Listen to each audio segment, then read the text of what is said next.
Hi everyone, it's Paperworm, and we are back with the second flip through of this journal, number 68. And yeah, it was actually funny. Right after I told you in my last video that I have no inspiration and I'm out of the flow and I write so little pages every day, boom, the flow came back just like that, and I filled like 2, 4, 6, 8 pages a day with no problem whatsoever.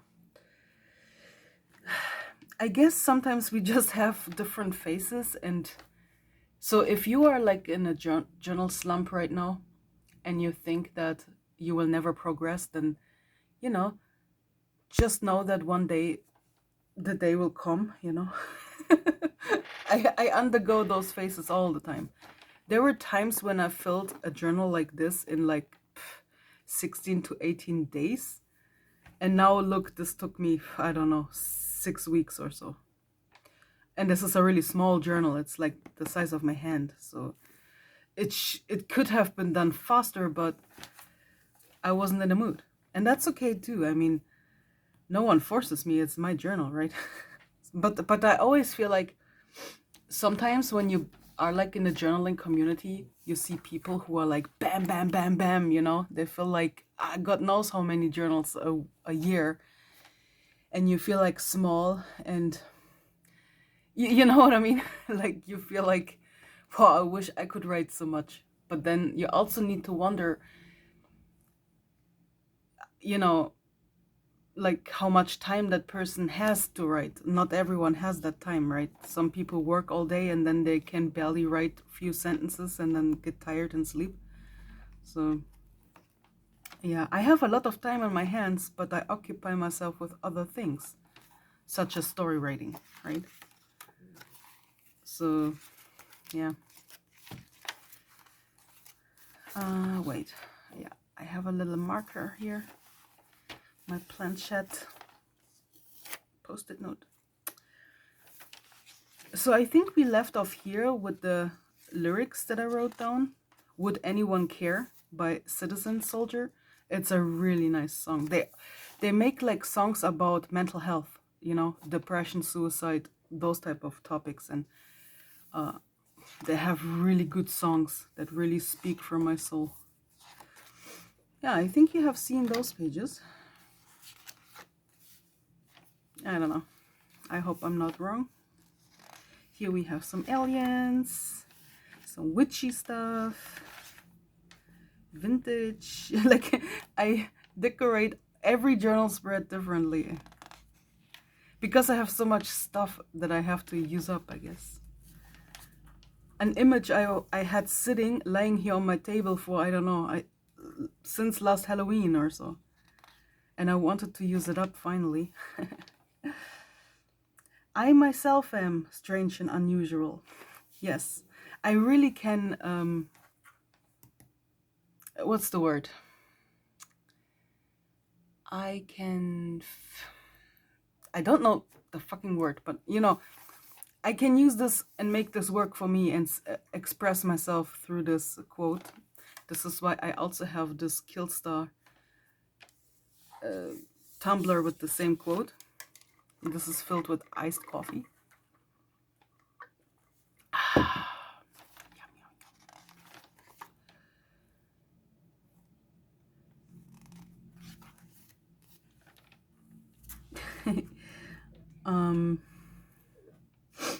Jess once sent me those instant coffee sticks. Yeah, some of them were really disgusting, but some of them were really good. So every time there's like Irish cream or nuts or caramel involved, that's all good. But as soon as there is like for example, this one was chocolate orange, that was weird. You know what I mean? Or coconut. It just doesn't match with coffee in my point of view, but some people may think differently.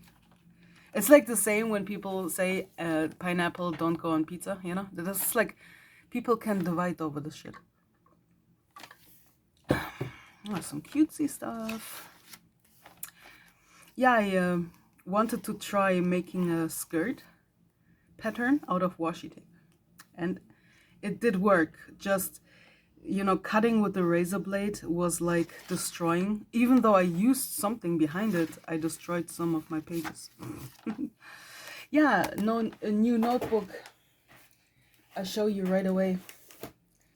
This is like a B5 journal. This is almost the size of a composition notebook, but it is a little bit slimmer. You know, the composition notebook would be a little bit wider, but height is the same. So this is my next journal.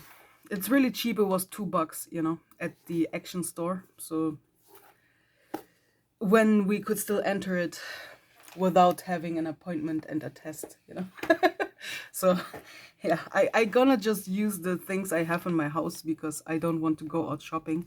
The situation in some German cities is so awful that, yeah, I literally didn't go into a stationery shop for a whole year. A whole year for a journal crazy person like me. That is like, I never thought that they would come, you know, but it did. So I'm just buying ink online and just write with fountain pen and just use whatever I have on hand. I didn't buy anything new except for stickers that I maybe bought online, just as those, for example. No? I try to make use of everything I have and everything I own. This is just some transparent paper. In kindergarten and not preschool, grade school, we used this paper to make lanterns for certain festivals. And yeah, I was just in the mood to create this window because I had a witchy mood, you know. I was writing about a tree that I wanted to hug and about, you know, nature spirits. And this part I also read to my therapist. Yeah, and he went with me to that tree. This is kind of the theme that I want to give to my new journal's cover. Kind of silver, dark blue, holographic. You know, I have this cool skull over here, and I wanted to make something kind of spiritual themed, right? So we will see how that goes, because I have no fucking clue yet. So I went to therapy and I had nothing with me except for this journal and a pen. So I just left some space over here because I knew I would later print pictures that I took on the way. And I just started writing while I was sitting in a waiting room. And I noticed that if you are sitting somewhere like and you have really nothing else than your journal, then you write. You just write. It's different from sitting at the desk where you have, you know, your phones, your computers, and everything in reach, because then you have a lot of stuff to do. Then you're writing a sentence, then checking the phone, then answering here and doing that, you know. Like, I think if you really want to go into like deeper writing, you need to get away from all of this and just find a place where you do nothing else, where you have nothing else other than writing. Do you hear my cat? Don't worry, she's not hurting in any way. She's just, I don't know, she became very vocal after getting old. I mean, she's 15 and a half, so she's almost 16 years old. And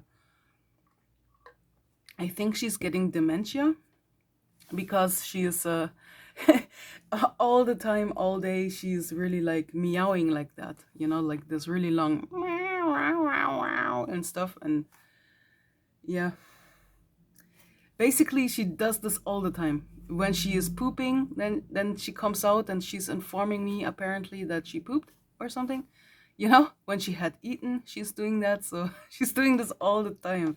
So I wasn't sure what you think when you're hearing it, but yeah, the cat is an old grandma.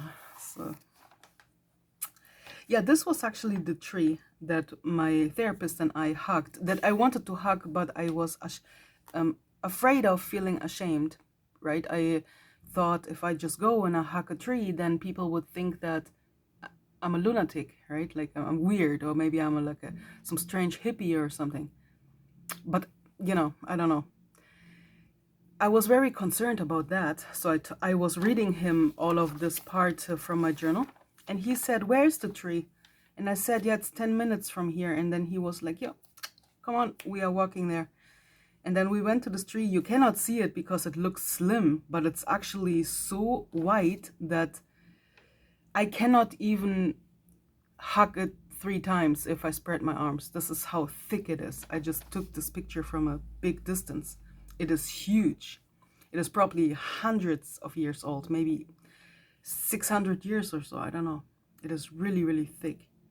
So basically when I was stand, my face was here in this height. So you can kind of imagine how big, whatever.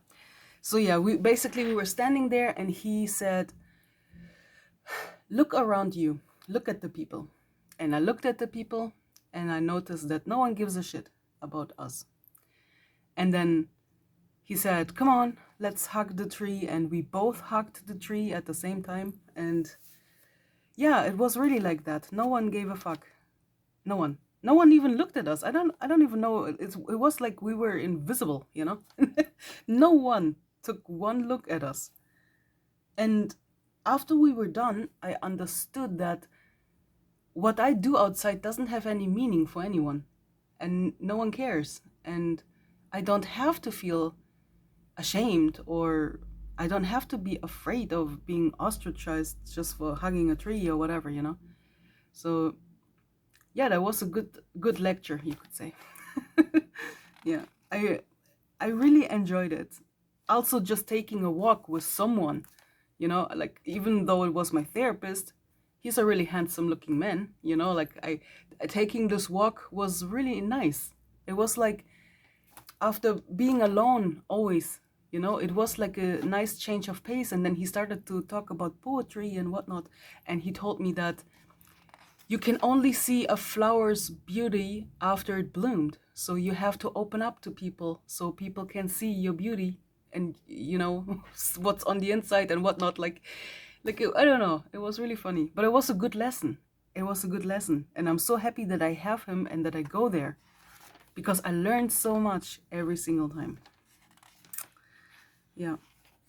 I mean, I'm not fixed instantly. It will take probably years or half of my life to heal my traumas and my fears of meeting people and whatnot. But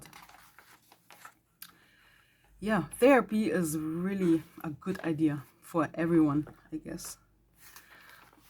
Anyway, that was my story of what happened in the last days with my journal and my life. So as you can tell from my voice, I'm in a really good mood, and I hope you are doing well as well. And we will see each other next time. I guess when we are halfway through the new journal, I don't know. But yeah, thank you all for watching and have a really nice day. Bye, bye, bye.